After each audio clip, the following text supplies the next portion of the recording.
दृष्टि आईएएस के टुडे जी के प्रोग्राम में आपका स्वागत है। शुरुआत करते हैं पिछले अभ्यास प्रश्न से, जिसमें हमने आपसे पूछा था, हाल ही में खबरों में रहा अमा कृष एआई क्या है। आपके ऑप्शन थे, ऑप्शन ए भारत का पहला solar chatbot, option B Kisan credit card, option C Bharat का पहला कृषि चैटबॉट, या फिर ऑप्शन डी गेहूं की नई किस्म। तो इस प्रश्न का सही उत्तर है विकल्प सी, भारत का पहला कृषि चैटबॉट। आप में से कई व्यूअर्स ने इस प्रश्न का एकदम ठीक जवाब दिया है। इसी तरह अपने सुझाव, प्रतिक्रियाएं और जवाब हमें भेजते रहिए, हमें इसका इंतजार रहता है। चलिए अब इस प्रश्न से रिलेटेड आगे की बातों को एक्सप्लेनेशन से समझते हैं। हाल ही में ओडिशा के राज्यपाल ने कृषि क्षेत्र के लिए भारत का पहला एआई चैटबॉट अमा कृष एआई लॉन्च किया, इसलिए विकल्प सी सही है। अमा कृष एआई चैटबॉट किसानों को 40 से अधिक वाणिज्यिक और सहकारी बैंकों की सर्वोत्तम कृषि प्रथाओं, सरकारी योजनाओं और ऋण उत्पादों तक पहुंचने में मदद करेगा। ये 10,000 से अधिक किसानों को शामिल करने वाली एक पायलट परियोजना के तहत चलेगा और अगले 2 महीनों में पूरी तरह से लागू किया जाएगा। आपको बता दें कि ओडिशा देश का चौथा सबसे बड़ा चावल उत्पादक राज्य है। साथ ही यह दूध, अंडे और मत्स्य पालन में लगभग आत्मनिर्भर राज्य है। इस तरह इस प्रश्न का सही उत्तर है विकल्प सी, भारत का पहला कृषि चैटबॉट। चलिए अब शुरुआत करते हैं आज के एपिसोड की। तो आज के एपिसोड का पहला प्रश्न है, भारतीय खाद्य निगम यानी एफसीआई की स्थापना खाद्य निगम अधिनियम के तहत की गई थी। यह अधिनियम किस वर्ष पारित हुआ था? आपके ऑप्शन है वर्ष 1964, 1974, 1984 या फिर 1994। तो इस प्रश्न का सही उत्तर है विकल्प ए, वर्ष 1964। चलिए एक्सप्लेनेशन से आगे की बात को समझते हैं। हाल ही में भारतीय खाद्य निगम की तीसरी ई नीलामी में लगभग 5 लाख मीट्रिक टन गेहूं की नीलामी की गई।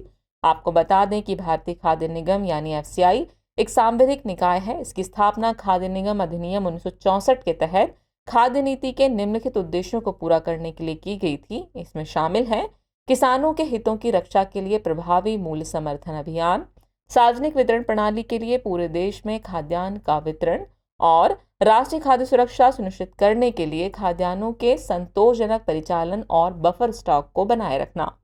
इस तरह इस प्रश्न का सही उत्तर विकल्प ए है। अपनी स्थापना के बाद से एफसीआई ने खाद्य सुरक्षा के क्षेत्र में महत्वपूर्ण भूमिका निभाई है।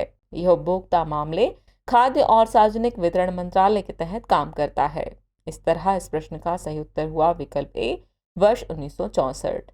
नेक्स्ट क्वेश्चन है, संगीत नाटक अकादमी का पंजीकृत कार्यालय किस शहर में स्थित है? आपके ऑप्शन है जयपुर, हैदराबाद, चेन्नई या फिर नई दिल्ली। तो इस प्रश्न का सही उत्तर है विकल्प डी, नई दिल्ली। हाल ही में भारत की राष्ट्रपति ने संगीत नाटक अकादमी फेलोशिप और संगीत नाटक अकादमी पुरस्कार प्रदान किए। संगीत नाटक अकादमी प्रदर्शन कला के क्षेत्र में भारत का शीर्ष निकाय है। इसकी स्थापना 1953 में भारत की विविध संस्कृति की विशाल अमूर्त विरासत के संरक्षण और प्रचार के लिए की गई थी। इसके अध्यक्ष की नियुक्ति भारत के राष्ट्रपति द्वारा 5 वर्ष की अवधि के लिए की जाती है। इसका पंजीकृत कार्यालय नई दिल्ली में स्थित है, इसलिए विकल्प डी सही है। ये संस्कृति मंत्रालय का एक स्वायत्त निकाय है। इस तरह इस प्रश्न का सही उत्तर हुआ विकल्प डी, नई दिल्ली। चलिए अगला प्रश्न देखते हैं। निम्नलिखित में से कौन सी पहले पर्यावरण एवं पारिस्थितिकी के संरक्षण से संबंधित हैं? पहली है हरित भारत के लिए राष्ट्रीय मिशन, दूसरी है मिस्टी, तीसरी है पीएम प्रणाम और चौथी है अमृत धरोहर योजना। दिए गए कोड का प्रयोग कर आपको सही उत्तर चुनना है। आपके ऑप्शन है केवल 1 और 2, केवल 1, 2 और 3, केवल 3 और 4 या फिर 1, 2, 3 और 4। तो इस प्रश्न का सही उत्तर है विकल्प डी, यानी 1, 2, 3 और 4 सभी सही हैं। चलिए एक्सप्लेनेशन देखते हैं। हरित विकास पर भारत सरकार के प्रयास देश की जैव विविधता की स्थिति में सुधार कर सकते हैं। भारत वर्तमान में ग्रह की मानव आबादी का 17% और जैव विविधता हॉटस्पॉट में वैश्विक क्षेत्र का 17% हिस्सा रखता है। पर्यावरण संरक्षण के लिए भारत सरकार ने कई पहल की हैं, जिसमें शामिल है हरित भारत के लिए राष्ट्रीय मिशन। इसका उद्देश्य निम्नलिखित भूमि पर वन आवरण को बढ़ाना और मौजूदा वन भूमि की रक्षा करना है। इसी तरह एक अन्य पहल मिस्टी है। मिस्टी का पूरा नाम mangrove initiative for shoreline habitats and tangible income है। ये जलवायु परिवर्तन को कम करने में मैंग्रोव और तटीय इकोसिस्टम के असाधारण महत्व के कारण महत्वपूर्ण है। ऐसी एक अन्य पहल पीएम प्रणाम है। ये सिंथेटिक उर्वरकों और कीटनाशकों के प्रयोग को कम करने और हमारी कृषि को बनाए रखने के लिए महत्वपूर्ण है। एक अन्य महत्वपूर्ण योजना अमृत धरोहर योजना है। इसका उद्देश्य आर्द्र भूमियों के इष्टतम उपयोग को बढ़ावा देकर उनका संरक्षण करना है। इस तरह इस प्रश्न का सही उत्तर है विकल्प डी, यानी 1, 2, 3 और 4 चारों ही सही हैं। अगला प्रश्न है, हाल ही में चर्चित रहा कड़कनाथ मुर्गा किस राज्य का मूल निवासी है? आपके ऑप्शन है उत्तर प्रदेश, असम, मध्य प्रदेश या फिर सिक्किम। तो इस प्रश्न का सही उत्तर है विकल्प सी, मध्य प्रदेश। हाल ही में केंद्र सरकार ने झारखंड के सरकारी फार्म में बर्ड फ्लू की पुष्टि की। इस फार्म में मुर्गियों की 2 प्रजातियां कड़कनाथ और रोड आइलैंड रेड पाली जाती हैं। कड़कनाथ मुर्गे की एक अनोखी नस्ल है जिसका रंग काला होता है। इस मुर्गे के अंडे भी काले होते हैं। यह मुर्गा मध्य प्रदेश के आदिवासी बहुल झाबुआ जिले में पाया जाता है और इसे जीआई टैग भी मिला हुआ है, इसलिए विकल्प सी सही है। माना जाता है कि मुर्गे की इस किस्म में 25 से 27% प्रोटीन और कम कोलेस्ट्रॉल सामग्री के साथ औषधि गुण होते हैं। अन्य मुर्गों की किस्मों की तुलना में यह अत्यधिक पौष्टिक होता है। इस तरह इस प्रश्न का सही उत्तर है विकल्प सी, मध्य प्रदेश।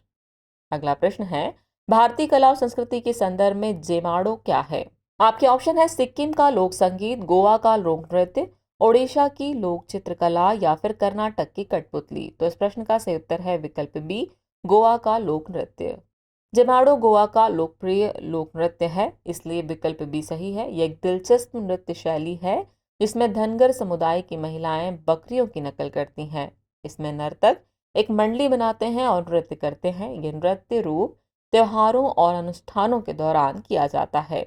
इस तरह इस प्रश्न का सही उत्तर है विकल्प बी, गोवा का लोक नृत्य। अगला प्रश्न है, मूलभूत साक्षरता और संख्यात्मकता रिपोर्ट किससे संबंधित है?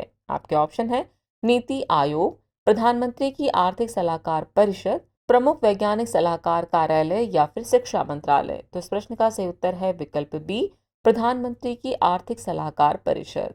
हाल ही में प्रधानमंत्री की आर्थिक सलाहकार परिषद ने मूलभूत साक्षरता और संख्यात्मकता रिपोर्ट जारी की, इसलिए विकल्प बी सही है। यह रिपोर्ट एक महत्वपूर्ण मूलभूत कौशल के रूप में भाषा पर ध्यान केंद्रित करती है और प्रारंभिक साक्षरता प्राप्त करने में इसके महत्व को उजागर करती है। यह 2026-27 तक सार्वभौमिक मूलभूत शिक्षा के लक्ष्य को प्राप्त करने हेतु राज्यों के लिए एक बेंचमार्क है। आपको बता दें कि प्रधानमंत्री की आर्थिक सलाहकार परिषद एक स्वतंत्र निकाय है जिसका कार्य आर्थिक मुद्दों पर सरकार को, विशेषकर प्रधानमंत्री को सलाह देना है। इस तरह इस प्रश्न का सही उत्तर है विकल्प बी, प्रधानमंत्री की आर्थिक सलाहकार परिषद।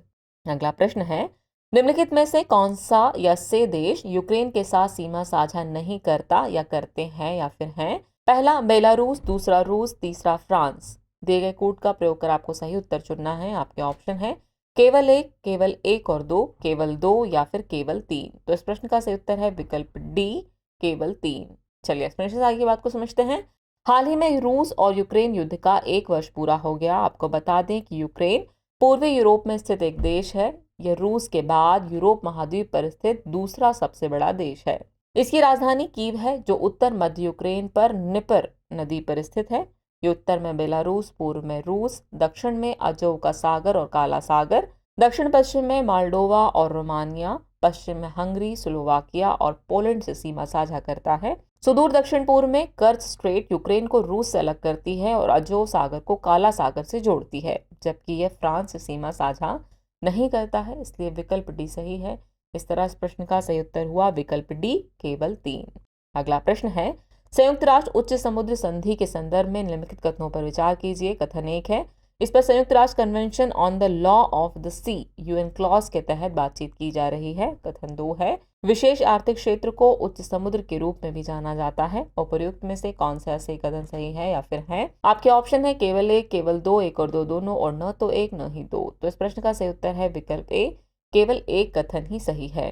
हाल ही में न्यूयॉर्क में संयुक्त राष्ट्र उच्च समुद्र संधि विशेष आर्थिक क्षेत्रों से परे मौजूद महासागर से संबंधित है।